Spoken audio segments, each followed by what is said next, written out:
Okay, so just a little tip here. I mean, there's a lot of ways that you can do this. Most professionals are probably going to take this whole heatsink off and the intake off. It'll definitely free up a lot of space to get in there and do some work a lot faster, I'm sure. Oh, sorry about my finger there. But I just basically use a 12mm open-ended wrench. If you have a longer ratchet gear wrench, it'll probably make it easier. All I have are short ones. So I just kept twisting this slowly but surely in between these two grooves here.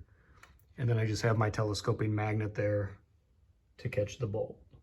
So it's already out, it's caught the bolt. That way I don't have to worry about it dumping down in there. That's just the way I did it.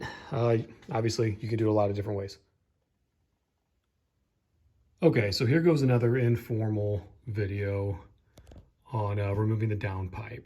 Basically, what I started out doing is just taking the O2 sensors off. Obviously, I already did that, but what you have right here is a O2 sensor socket, 7/8. It'll fit right over the wires that are attached, enough for you to loosen the bolt.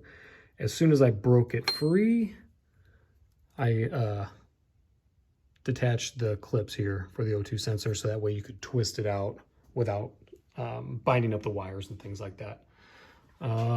After that, you have 3 12mm bolts on the shield. 1, 2, and the third one is back here. So I just use a flat wrench for that, sockets for the others. And then so far it looks like there's just 2 more.